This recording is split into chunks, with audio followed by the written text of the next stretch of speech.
BTK killer case, when a murderer craved an audience.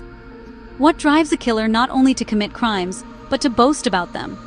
In the BTK killer case, the most chilling question isn't how the murders happened, but why the killer felt compelled to talk. For decades, the man who called himself BTK, bind, torture, kill, taunted police and media, sending letters that turned murder into a twisted performance. He wasn't hiding, he was waiting to be seen.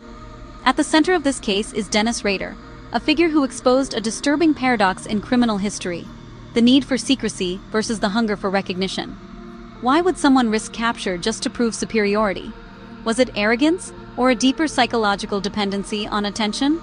Criminologists and psychologists point to narcissistic personality traits often found in serial offenders who communicate with authorities. Studies from the FBI's Behavioral Analysis Unit show that some killers seek validation, control, and intellectual dominance over law enforcement. In BTK's case, letters became a battlefield, words replacing weapons, ego replacing fear. History offers parallels.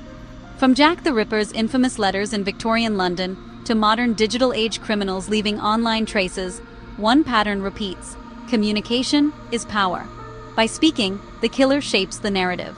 By staying silent, the police control it. So who was really in charge? But here's the most unsettling question of all: did society itself become part of the crime? Media coverage amplified BTK's voice, turning cryptic messages into headlines. Each publication may have fed the very ego that sustained the crimes. This raises a moral dilemma still debated today. Should killers' words ever be shared, or does exposure fuel future violence? The BTK case isn't just about murder. It's about psychology, media responsibility, and the dark intersection between attention and evil.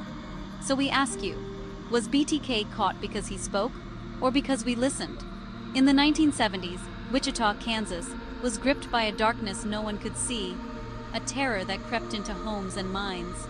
This was the shadow of a killer who called himself BTK, bind, torture, kill. His crimes weren't random, they were calculated, cold-blooded, and he wanted everyone to know his name. Fear swept Wichita. People locked their doors, eyed neighbors with suspicion, and wondered if the monster was among them. The police worked tirelessly, but BTK was a ghost, striking, then vanishing. He left behind not just victims, but a city held hostage by dread. BTK craved attention. He taunted police and media with chilling letters, describing his crimes in detail only the killer could know. He played a deadly game, making the rules, holding the city's peace of mind as his prize. From 1974 to 1991, BTK claimed 10 known victims, then suddenly went silent. The killings and letters stopped. Wichita waited, breath held, wondering if the nightmare was over. But the shadow lingered, a cold case, a constant reminder that the monster had walked among them and vanished. The city tried to move on, but the fear never truly left. For years, BTK was a ghost story that was all too real. The police had no face, no name, just a chilling signature and a city in fear. The shadow of BTK haunted Wichita for decades, but even the darkest secrets can't stay hidden forever. And eventually, the shadow would be forced into the light. When you picture a serial killer, you imagine a monster, an outcast. But Dennis Rader, the man behind BTK, was the opposite. He was a husband, a father, a neighbor in Quiet Park City. To everyone around him, he was just Dennis, the guy next door. Rader was active in his community, a Cub Scout leader, church council president, even a home security installer. Ironically, he taught people how to keep intruders out, all while being the very threat they feared. His double life was chilling. By day, a family man and rule enforcer. By night, a predator planning his next project. He stalked victims for weeks, learning their routines, waiting for the perfect moment. No one suspected a thing. Not his family, not his friends. For 30 years, Rader lived this lie, blending in perfectly. The real Dennis Rader was a monster hiding in plain sight. He compartmentalized his life so completely, even those closest to him never saw the darkness. The Mask of Normalcy was his greatest disguise, and it allowed him to play his terrible games for decades.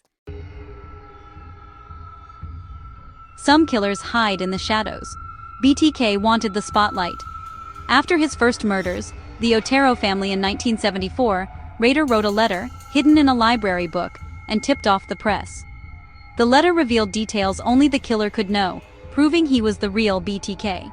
He even suggested names for himself, but settled on the chilling acronym: Bind, Torture, Kill. Rader wasn't just killing.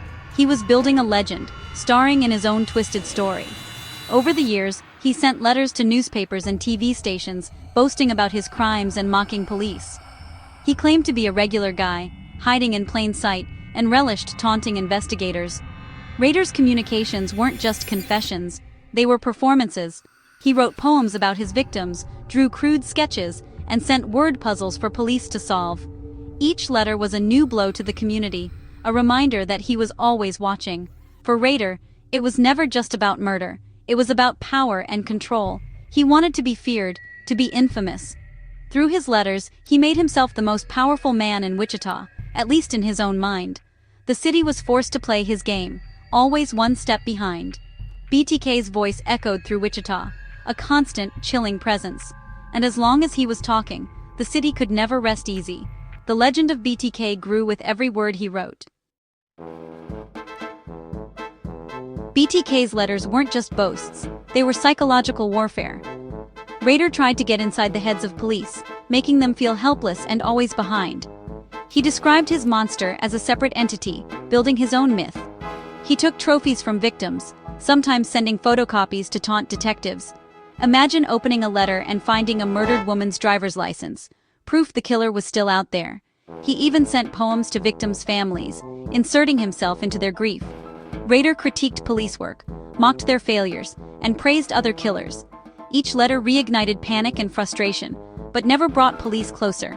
He was careful, meticulous, and always seemed just out of reach. For years, his taunts led nowhere, just more fear, more dead ends. In his twisted game, BTK was always winning, until he wasn't. After Dolores Davis's murder in 1991, BTK vanished. The letters stopped. The killings ceased. Wichita was left with uneasy silence. Had the killer died, moved, or been jailed? No one knew. The case went cold, but the fear lingered, a ghost story that haunted the city. Meanwhile, Dennis Rader lived a normal life. Family man, church leader, compliance officer. For over a decade, the monster inside him stayed hidden. He'd gotten away with 10 murders, leaving a city scarred and investigators stumped. But for Rader, being forgotten was unbearable. In 2004, the 30th anniversary of his first murders, media coverage reignited his ego. The urge for recognition was too strong. He couldn't resist the spotlight. After 13 years of silence, BTK resurfaced. He began sending letters again, eager to reclaim his infamy. But this time, the world had changed, and so had the technology.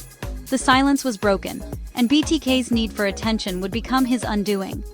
The city braced for a new wave of terror. But the endgame had already begun.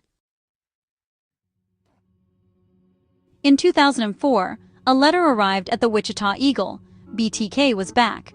The package included a victim's driver's license and crime scene photos, reigniting fear and the police investigation. Rader sent more letters, puzzles, and even a cereal box with clues, relishing the renewed attention. But technology had changed, and Rader's curiosity became his downfall. He asked police if a floppy disk could be traced. They lied, assuring him it was safe. Rader took the bait, sending a purple floppy disk to a TV station. Forensic experts quickly found a deleted file, last modified by Dennis, linked to Christ Lutheran Church. Suddenly, the faceless shadow had a name and a place. The police had their first real lead in decades. Rader's arrogance had finally betrayed him. The game he'd controlled for so long was slipping away. The city that had lived in fear was about to get answers. BTK's fatal mistake was trusting his own genius. The mask was about to fall. The end was near, and this time, there would be no escape. The hunter was about to become the hunted. Wichita's nightmare was almost over. The floppy disk led police straight to Dennis Rader, president of Christ Lutheran Church's council. The puzzle pieces finally fit. Rader lived in Park City, matched the profile, and had access to the church computer. But police needed proof: DNA. Quietly, they obtained a DNA sample from Rader's daughter at her university health clinic. The results matched DNA from a BTK crime scene. The evidence was undeniable. Dennis Rader was BTK. On February 25, 2005, police arrested Raider during a routine traffic stop. The news shocked Wichita and the nation. Neighbors, church members, and his family were stunned. The man they trusted was a monster in disguise. After his arrest, Raider confessed in chilling detail to all 10 murders. He described his crimes with cold detachment, showing no remorse. The mask was off, and the world saw the true face of BTK. The reign of terror was finally over. Wichita could begin to heal, but the scars would remain. The monster had been unmasked, but the questions lingered. How could evil hide so well? And how many more secrets did Dennis Rader still hold? Rader pleaded guilty to 10 counts of first-degree murder.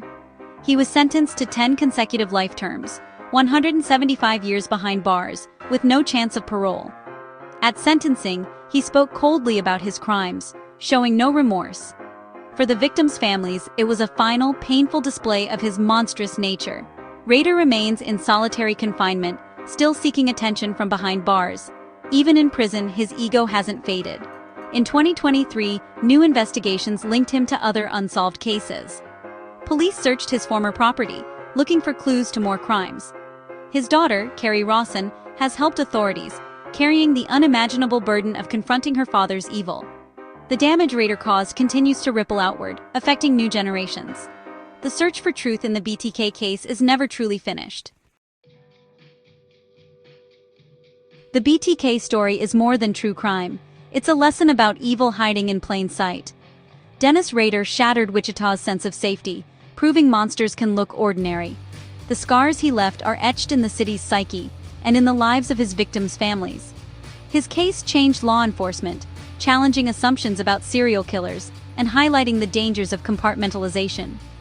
Digital forensics played a key role in his capture, a killer's ego undone by technology. The public's fascination endures, because BTK forces us to question how well we know anyone. Rader's legacy is one of pain, not power. The most important legacy is the memory of his victims: Joseph and Julie Otero, Josephine Otero, Joseph Otero Jr., Catherine Bright, Shirley Vian, Nancy Fox, Maureen Hedge, Vicki Wegerle, and Dolores Davis. They were more than names in a killer's game. They were lives stolen. The story of BTK is a chilling reminder of darkness in the human heart, but it's also a testament to the resilience of a community and the pursuit of justice. In the end, the light of truth endures, no matter how deep the shadow, and that is something no monster can ever destroy.